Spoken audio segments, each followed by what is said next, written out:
Hello, my friend, and welcome back to Mama Magma Yoga. My name is Tamu, and I'm here with part one of a 4-week series throughout December where we're exploring the many variations of forward fold.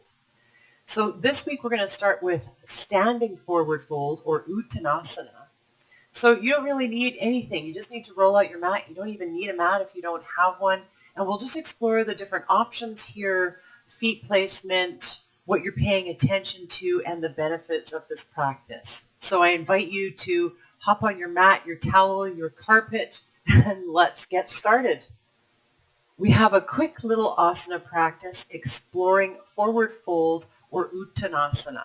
So you might think that this pose is super simple and why would I make a video on it anyways? But there's actually quite a lot going on here, and I specifically want to help address those people who may have hamstring issues, tight hamstrings, or a sore, sensitive, or tight lower back, and for whom this pose might be difficult to get into, but they're wanting to access it. Plus, there's a lot more going on here than you think. It's not just bending at the hips and coming into a forward fold. There's more to it than that. So I thought we'd give it a little try. So you'll see that I've got a chair present here. And so if you're someone that cannot access this pose very easily and you do have tight hamstrings or a tight lower back or a sensitive lower back, you may want to bring a chair into the picture. I've also got some blocks here. Both of these tools are just to help lift the earth up to you and help you find this pose with more ease, more grace, and more strength. So I'm going to bring the chair into play so that I can demonstrate with it. If you know that you would like to try using a chair, why don't you pause the video and go grab one. Turn it so that the seat is facing you, because you probably don't need to be having the height that the back of the chair would offer. You can also use a stool, anything like that.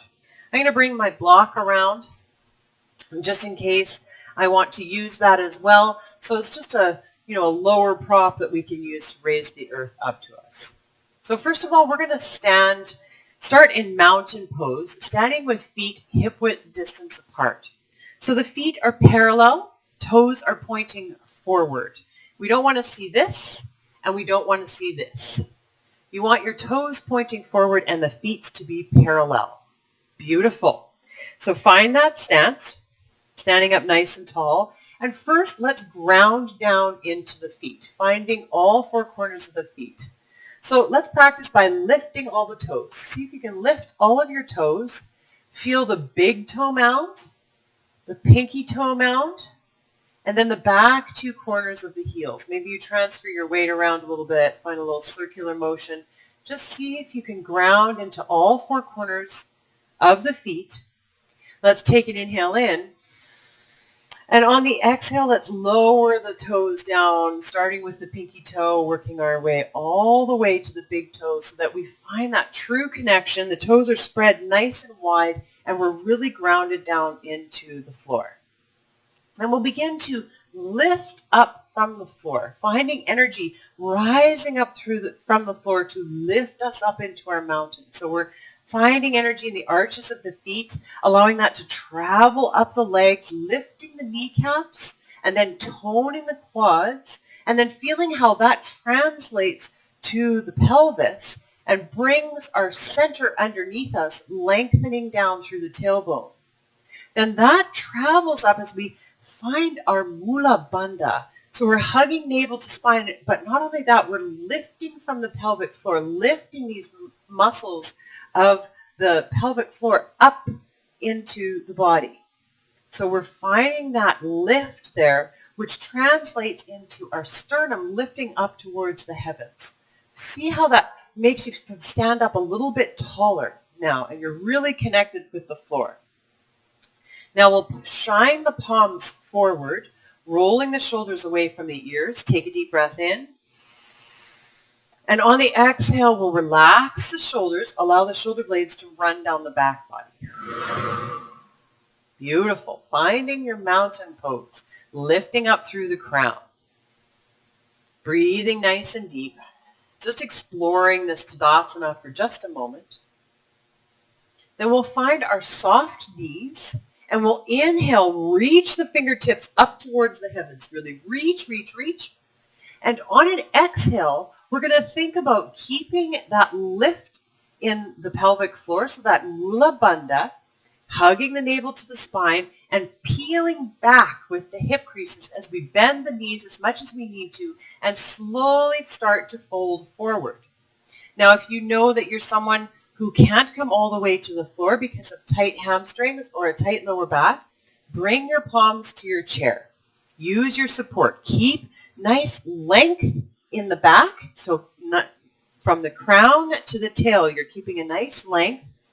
And then you're using the hands to find that support in the chair, and then you can allow yourself to come up and down a little bit, starting to really feel this stretch in the hamstrings, peeling back with the hip creases. Beautiful. Then you're not putting undue strain on the lower back. You're not hanging and holding on for dear life and wondering when it's going to be over, because you're then just not finding the pose really, and you're not actually benefiting the hamstrings or the lower back. So use the support if you need it. Find a nice soft bend in the knees and allow yourself to play up and down here. Beautiful. Now, if you're someone who can come all the way to the floor, or you want to use a block at whatever height, same kind of thing here. You're keeping length in the back, in the lower back. You're peeling back with the hip crease, and you're keeping that mula bandha, or that pelvic floor lock, really lifting up from the pelvic floor. Whatever variation you choose, you can allow the forehead and the crown to release down and allow the neck to become nice and loose. So we want the neck to be nice and loose, whether or not we've got fingers on the floor, on our block, or our chair. Just finding a nice loose neck. Maybe you nod the head yes and no. Remember that you can bend the knees as generously as you need to. In fact, if you've got the fingertips on the floor, bend the knees super generously and allow the belly to drape over the thighs. Beautiful. Maybe you clasp opposite elbows, breathing nice and deep. You'll still get a beautiful and generous stretch in the hamstrings, and in fact, you'll find more ease into stretching those hamstrings if you keep the knees bent, and then you can slowly work towards straightening them. And you can even walk the fingertips from one side of the mat to the other. So this is more of a ragdoll forward fold, right? We're not pressing our knee to the thighs or anything like, our nose towards our knee or anything like that. We're just finding an easy forward fold, easy uttanasana, keeping length in the spine, being aware of pulling the hip creases back. Beautiful. Now you can release the fingertips to the mat, finding your forward fold here. And if you need a little bit more, you can lift the toes, bring the palms underneath the feet, and reach the toes towards the wrists. So you're giving yourself a nice wrist massage here, pressing the toes into the wrists. And you're also just finding a little bit more of a forward fold here. Remember, the knees can be as bent as they need to be. Breathe nice and deep.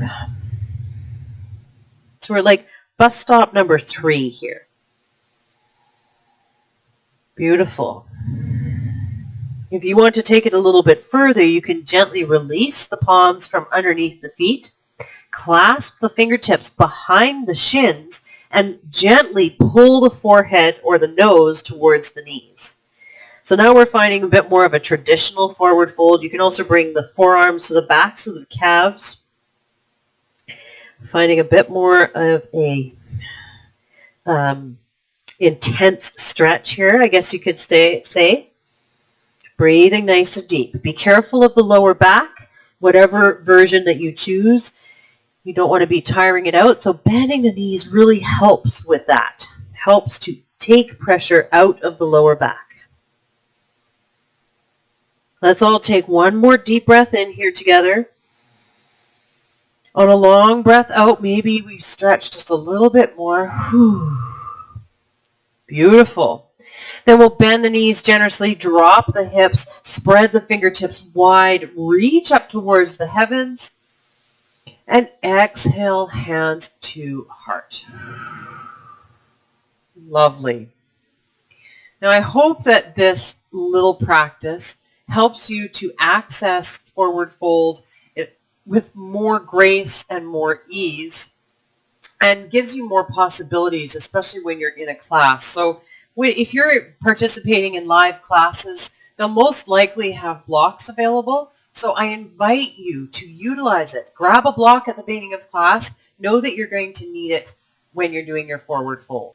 Because there's no shame in needing a prop. You're slowly working your way into the pose and you're not overstraining your body. And that's the big key there, is you don't want to be wrecking your body and putting it in any compromise that actually doesn't work for it. So utilize the props. If you're at home doing an at-home practice, definitely bring a chair into the picture if you need to. And just think about those things before you jump into any class, knowing what you're going to need. Thank you for joining me for this quick practice. I can't wait to see you next week when we explore a seated forward fold, or uttanasana. So for that practice, bring along a strap, bring along a blanket, maybe another block, and we'll explore, and we'll see you then. Until next time, namaste.